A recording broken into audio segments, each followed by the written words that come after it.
자, 이제 두 번째에서는 이제 AHP와 예비타당성 조사 제도가 어떠한 사업에서 어떻게 사용되어 왔는지를 간단히 말씀을 드리도록 하겠습니다. 예비타당성 조사에 이렇게 임하기 위해서는 이제 AHP를 활용한 예타제도의 통과를 목표로 해야 되는데요. 다양한 사업, 즉 여기에서는 건설 사업, 정부화 사업, 기타 재정 사업, 연구 개발 사업, 공공기관 사업으로 나누어서 예타 조사에서 어떻게 활용되고 있는지를 한번 말씀을 드리도록 하겠습니다.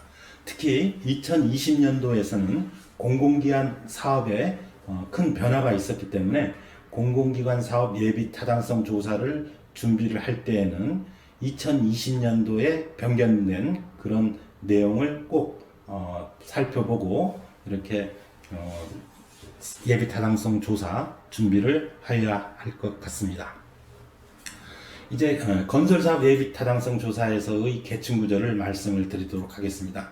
이것은 맨 처음에 예비 타당성 조사가 실행됐을 때의 초기에 그런 계층 구조입니다. 그래서 어떻게 보면 AHP 예비 타당성 조사의 원조 그런 내용이라고 볼 수가 있습니다.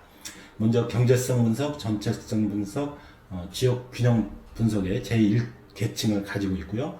그리고 이제 엄밀히 말한다면 여기에서 제1계층이라 했지만 사티 교수님이 분류할 때는 제1계층은 목표라고 볼 수가 있기 때문에 흔히 이 정확보다 엄밀하게 말하면 이 제2계층으로 번역을 할 수가 있습니다. 하지만 이제 KPI 보고서를 보게 되면 목표 설정은 생략이 되고 있기 때문에 이것이 제1계층으로 이렇게 번역이 되고 있습니다. 명명이 되고 있습니다. 경제성 분석은 이제 BC 분석을 기본으로 하고요. 제가 말씀드린 대로 BC 분석이 적합하지 않을 때는 EC 분석, 즉 Effectiveness, 비용 효과 분석을 활용한다는 말씀을 드렸습니다. 다음으로 이제 두 번째 제1계층의 두 번째 평가 기준은 정책 분석인데요. 정책의 일관성 및 추진 의지, 사업 추진상의 위험 요인 등 이 계층과 이에 상응하는 여러 개의 상계층이 있습니다. 이러한 정책적 분석에서의 제2계층, 제3계층은 꼭 이걸 작성을 하실 때에는 이 내용이 제도가 최근에 변경이 됐는지, 아까 말씀드린 대로 고용 유발 효과는 현재 지역 균형 발전으로 이렇게 넘어가 있기 때문에 새로운 제도 변화랑 꼭을 감안해서 고려가 돼야 될 것 같습니다. 이제 또한 이제 예비 타당성 조사에서 AHP에 참여하는 인원수에 대한 것도 큰 이슈가 제기가 될 수 있습니다. 초기에는 4명 내지 5명만 참여를 했습니다. 그래서 과제를 수행한 PM과 수요팀 2명, 비용팀 2명으로 확대가 되었습니다. 이런 것들이 초기에는 너무 소수였는데 이것들을 계속 확장이 되어 있습니다. 그래서 현재는 건설 사업은 총 8인이 참여하는 형태로 되어 있고 이것도 계속 지금 확대되고 있습니다. 최근 2020년의 경우에도 이런 어떤 KDI 공투센터 인원이랄지 보고서 검토에 참여한 검토위원 이외에도 정책적 필요성을 강조하는 정책을 담당하는 인원수의 비중이 늘고 있습니다. 즉 그래서 어떤 AHP에 대해서 정책적인 고려가 더 강조가 되고 있고 AHP를 건설 사업 예비 타당성 조사에 직접적으로 참여한 그런 연구진의 비중이 줄어들고 있는 추세로 볼 수 있습니다. 이제 초기의 건설사업 예비 타당성 조사 계층 구조를 보게 되면 경제성, 정책성, 지역 균형 발전 분석이 제1계층, 그리고 제2계층으로서 정책의 일관성 및 추진 의지, 그리고 사업 추진상의 위험 요인 이런 것들이 포함이 되어 있었고요. 그 다음에 정책의 일관성 및 추진 의지에서도 이제 사업의 추진 의지, 상위 계획과의 연계성, 사업의 준비 전도 또는 기타 추가 항목을 평가를 할 수 있습니다. 이런 계층 구조를 가지고 있었습니다. 이 내용은 2008년도에 나와 있던 내용이기 때문에 현재는 많은 변화를 보였다고 볼 수가 있습니다. 여기에서 지금 지역균형 발전의 고용 효과가 여기에 포함된 것이 대표적인 예라고 우리가 말씀을 드릴 수가 있습니다. 2008년도 지침에 보게 되면 가중치가 보면 이제 경제성이 강조가 됐습니다. 그래서 경제성이 40%에서 50%, 그리고 정체성이 이제 25%에서 35%, 그리고 지역 균형은 15%에서 30%로 사전 가중치가 주어져 있습니다. 이와 같이 이제 사티 교수님이 제안을 할 때에는 사전적으로 임의로 가중치를 주는 것이 논의가 되지 않았지만 KDI에서는 이제 다양한 전문가들의 기존의 평가 항목들을 분석을 한 결과 이렇게 가중치가 어느 정도 한도에 걸쳐서 이렇게 평가가 되었다는 그런 이론적인 기초 하에 이런 사전 가중치를 주고 있는 것이 사티 교수님이 제안한 방식에서의 변경이라고 볼 수가 있습니다. R&D 및 정보화의 경우에서도 경제성의 30에서 50, 기술성과 정책성의 50에서 70%로 가중치가 주어져 있습니다. 기타 비투자 재정 부문에서도 경제성은 25%에서 50%까지, 정책성이 50%에서 75%까지 사전 가중치가 주어져 있습니다. 참고로 이것은 2008년 지침이기 때문에 현재에서는 지역 균형 발전이 좀 더 가중치가 더 올라가 있는 그런 상황이라고 볼 수가 있습니다. 그리고 이제 건설 사업 예비 타당성 조사에서 이제 재원 조달 가능성과 환경성 평가 항목에서 이제 사티 교수님이 제안한 쌍대 비교해서 제안을 두었는데요. 그것이 왜 이렇게 제안을 두었느냐, 그거에 대해서 KDI는 이렇게 설명을 하고 있습니다.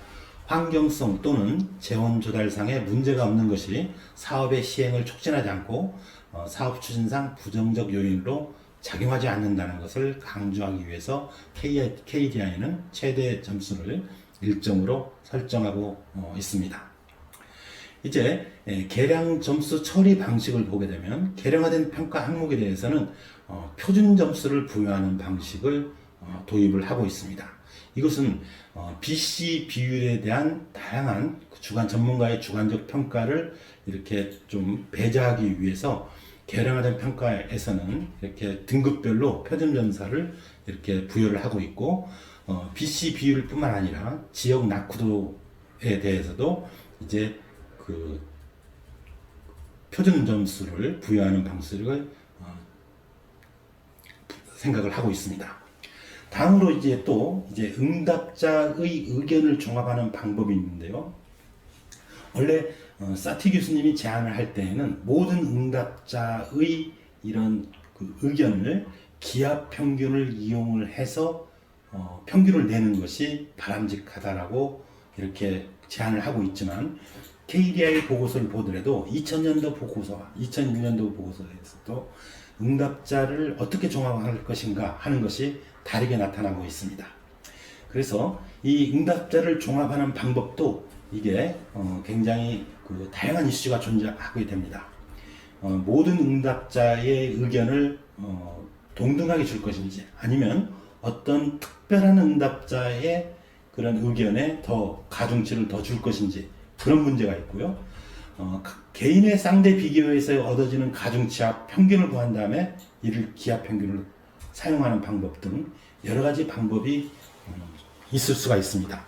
이러한 것들이 어떻게 본다면 AHP 제도에서 어떤 투명성을 이렇게 제고하기 위해서는 이러한 것들이 모든 사업에 대해서 이렇게 투명하게 나타나는 그런 내용이 되어야 될 것입니다. 우리가 이제 KDI에서 발간하는 보고서를 보면 이것이 최대 최소를 뺀 기하 평균인지 산술 평균인지 이런 것들이 간혹 계산을 하기가 굉장히 어렵게 되어 있습니다. 그래서 이 가중치를 어떻게 매겼는지 이런 부분에 있어서도 좀 보다 투명한 AHP 수치 환산이 필요하다라고 우리가 볼 수가 있습니다. 이제 건설사업 예비 타당성 조사에서 최종 평가는 나타난 이제 AHP의 수치에 따라 달라지게 됩니다. 먼저 사업 시행과 미시험에 대해서 모든 4명이 다 평가를 했다. 시행 평가를 한 결과가 사업 시행에 방점이 찍혀 있다면 타당성이 있는 것으로 판단을 합니다. 그리고 사업 시행이 3대1로 나누어지게 되는 경우, 그리고 AHP 종합 수치가 0.5보다 작지만 0.45보다 큰 경우에는 이 사업 시행에 아주 신중한 태도를 취하는 것이고요. 만약에 0.5보다는 크고 0.55보다 작으면 약간 신중하다는 그런 쪽으로 결론을 내리게 되는 것입니다. 만일 사업 시행과 사업 미시행이 3대1로 되는 경우 AHP 수치가 0.55보다 큰 경우에는 타당성이 있는 걸로 표현을 하고 있습니다. 사업 시행과 미시행이 2대2 찬반이 갈리는 경우에는 AHP 수치가 0.58 이상이 되는 경우에 타당성이 있는 것으로 평가를 하고 있습니다. 반면에 사업 시행과 사업 미시행이 1대3으로 되는 경우에는 다시 한번 AHP 수치를 이렇게 의뢰해서 피드백을 받는 그런 형식으로 진행이 되고 있습니다. 그리고 이제 AHP 수치가 사업에 상관없이 사업 미시행이 0대4로 나왔다. 이 경우에는 타당성이 없는 것으로 평가를 하고 있습니다. 다음은 이제 정보화 사업에서의 예비 타당성 평가입니다. 정보화 부문의 예비 타당성 조사에서는 지역 균형 발전 분석 대신에 기술성 분석이 있고요. 여기에 2계층, 3계층이 정보화 사업에 타당한 형식으로 구분이 되고 있습니다. 그리고 건설 사업과 마찬가지로 재원 조달 가능성과 환경성 평가 항목에서 이제 최대 점수 1점을 두고 있고요. 그리고 이제 정보화 사업에서는 좀 이 제도가 후발적으로 이루어졌기 때문에 건설 사업보다 참여 인원이 조금 많게 되어 있습니다. 정보화 사업의 예비 타당성 계층 구도를 보게 되면 경제성 분석, 기술성 분석, 정책적 분석으로 나눌 수 있고요. 기술성 분석은 업무 요구 부합성, 그리고 적용 기술의 적정성, 구현 및 운영 가능성이 있을 수 있습니다. 정책적 분석에서는 정책의 일관성 및 추진 의지와 사업 추진상의 위험 요인 2개의 요인이 있고요. 다시 정책의 일관성 및 추진 의지에서는 3개의 하위 평가 기준이 존재하게 됩니다. 그래서 3개가 있기 때문에 3개의 질문이 필요하다고 볼 수 있습니다. 즉 관련 계획 및 정책 방향의 일치성과 사업 추진 및 선호도에 대한 쌍대비교 하나가 필요하고요. 그 다음에는 이것과 이것의 쌍대비교, 마지막으로 사업 추진 및 선호도와 사업의 준비 정도에 해당하는 쌍대비교가 있어야 될 것입니다.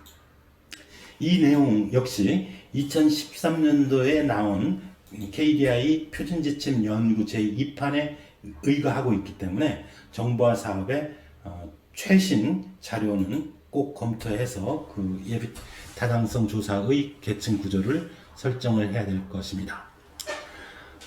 최종 평가에 따른 그런 사업 시행과 미시행의 최대 최소를 빼기 때문에 8명이 있는 경우에 6명의 의견이 반영이 됩니다. 그래서 사업 시행과 미시행의 6대 0이 됐을 경우에는 0.5보다 큰 경우에 이제 AHP가 타당성이 있는 것으로 나오고요. 3대 3으로 갈릴 경우에는 0.58이 있는 경우에 타당성이 있는 것으로 보고요. 5대 1이랄지 4대 2의 사업 시행 우위라고 한다면 0.5가 넘었을 때 타당성이 있는 것으로 평가를 하고 있습니다. 그리고 이제 오히려 미시행이 더 많은 경우 2대 4 또는 1대 5의 경우에는 AHP 수치가 0.5보다 크다고 하더라도 매우 신중한 입장을 취하고 있는 것이 정보화 사업 예비 타당성 조사의 내용이라고 볼 수가 있습니다. 다음은 이제 기타 재정 사업 예비 타당성 조사입니다. 이제 기타 재정 사업, 즉 이것은 과거에는 기타 비투자 재정 부문 사업이라고 명명이 되어 있었는데요. 이것은 원칙적으로는 건설 사업 예비 타당성 조사에 실시됐던 AH 분석 방법을 준용을 하고 있습니다. 그래서 구조를 보게 되면 그 건설 사업과 비교적 유사한데요. 경제성 분석에서 사업 효과성이 이렇게 들어갈 수가 있고 정책 수단 및 전달 체계의 효율성으로 나눠져 있는 특수 그런 형식을 띠고 있습니다. 다만 이제 계층 구조에 참여하는 것을 본다면 경제성 분석의 가치가 이제 25%에서 45%, 정책 분석의 가치는 55%에서 75%로 되어 있고, 이 역시 늦게 출발했기 때문에 평가위원은 8명이 평가하는 것으로 되어 있습니다. 연구 개발에 있어서도 이제 예비 타당성 조사가 실시되고 있는데요. 이 경우에는 비용 효과 분석을 기본적인 방법론으로 채택하나 비용 효과 분석이 적합하지 않은 경우에는 BC를 이제 한 것으로 알려져 있습니다. 그래서 국가 연구개발 예비 타당성 조사에서는 다른 사업과는 달리 BC 분석을 기본 분석 방법으로 하지 않고 비용 효과 분석 (Cost Effectiveness Analysis를) 기본적인 방법론으로 채택한다라고 볼 수가 있습니다. 이제 성장형 사업에서는 이제 비용 편익 분석을 기본적인 방법론으로 채택하여 분석을 하고 있고, 만약에 비용 분석 편익 분석이 적합하지 않은 경우에는 비용 효과 분석을 실시를 합니다. 그리고 기반 조성형 사업에 있어서는 사업 특성에 따라서 비용 편익 분석과 비용 효과 분석을 선택하여 분석을 하도록 되어 있습니다. 비용 편익 분석의 경우 사업 시행에 따른 수요를 추정하여 편익을 산정하고 총 사업비와 해당 사업의 운영에 필요한 모든 경비를 합하여 비용을 산정을 하도록 하고 있습니다.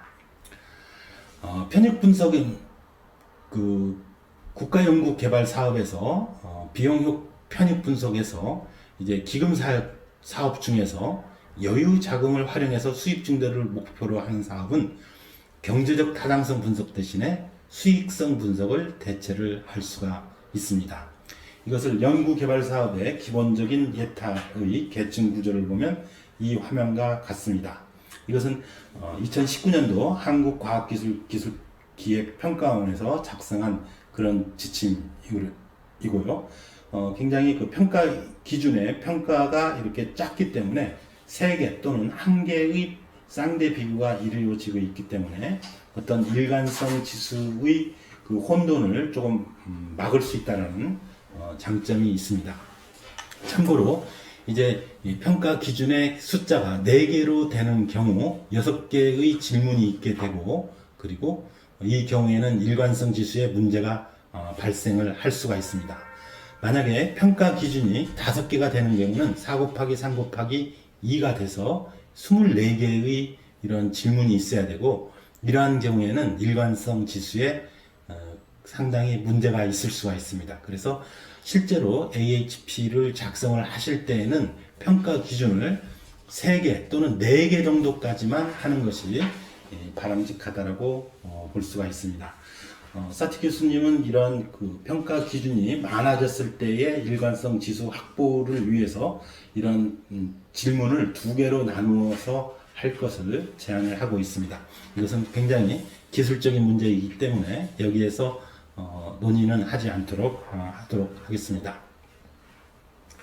그 다음에 이제 국가연구개발 사업에서의 AHP 참여는 총 12명으로 굉장히 많은 인원이 참여를 하고 있습니다.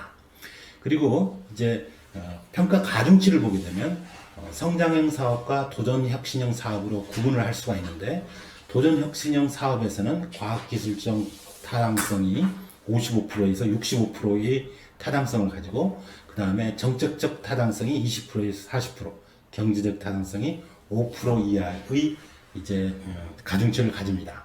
성장형 사업에서는 경제적 타당성이 10%에서 40%의 가중치를 가지고 있는 것이 현재의 가중치라고 볼 수가 있습니다.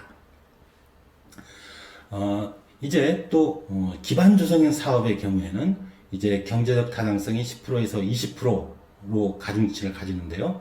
이는 최근에 추가된 내용이었는데, 과거에는 응답자의 가중치를 기초로 하였는데, 이렇게 사전적 가중치가 주어진 경우라고 볼 수가 있습니다.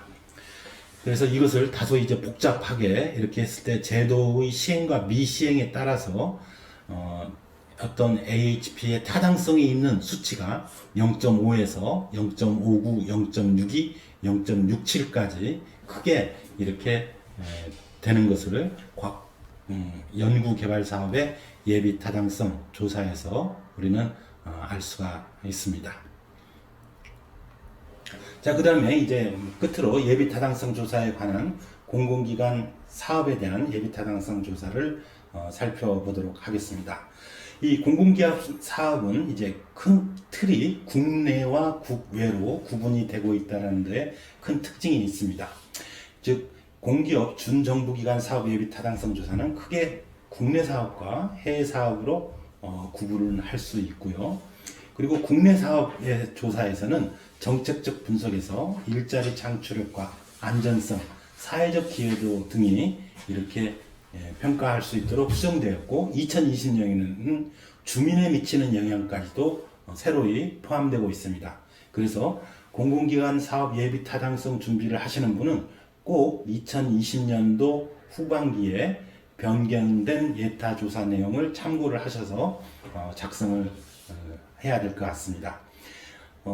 공공기관 사업 예비 타당성 조사 국내의 계층 구조를 보게 되면 좀 복잡하게 되어 있습니다. 처음에는 공공성과 수익성으로 1단계에서 나누고요.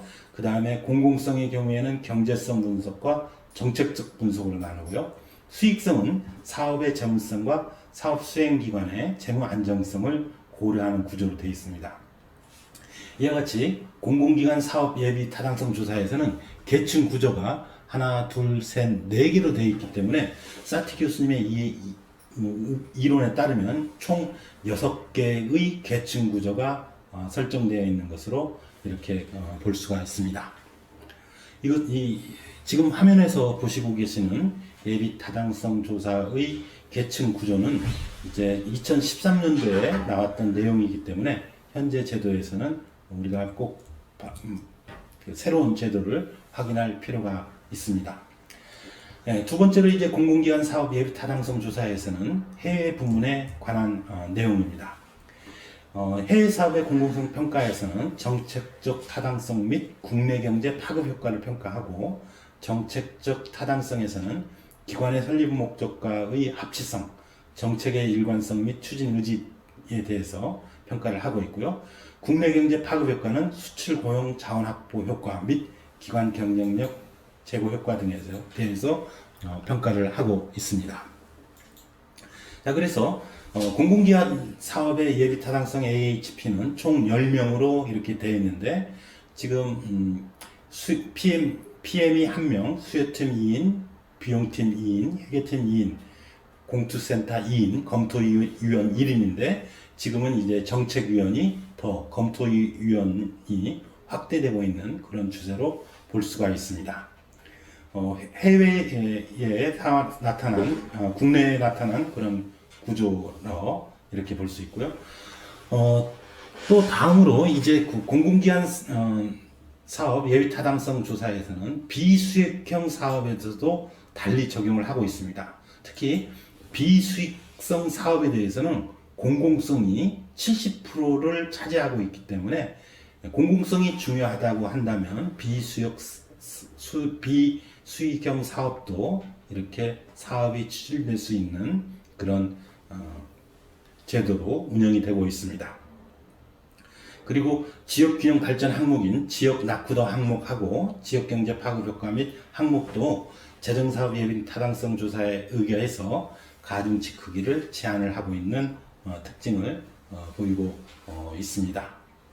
그 다음에 이 이외에도 이제 환경성, 투자비 재원 조달 가능성, 운영기간 중 추가 재원 조달 위험에서는 사업 미시행의 경우에만 선택될 수 있는 그런 제약 조건을 부여를 하고 있습니다. 이제 AHP 결과 수치에서도 이제 8대 8명이 사업 시행을 한 경우에는 0.5가 넘으면 타당성이 있지만 이 평가 결과가 이제 7대 1에서 5대 3으로 갈리는 경우에는 0.5가 넘어야만 타당성이 있는 것으로 평가를 하고 있고요. 어떤 시행과 미시행이 4대 4로 이루어지는 경우는 AHP 수치가 이제 0.58이 넘어야만 타당성이 있는 경우로 결론을 내리고 있는 것이 특징으로 볼 수가 있습니다.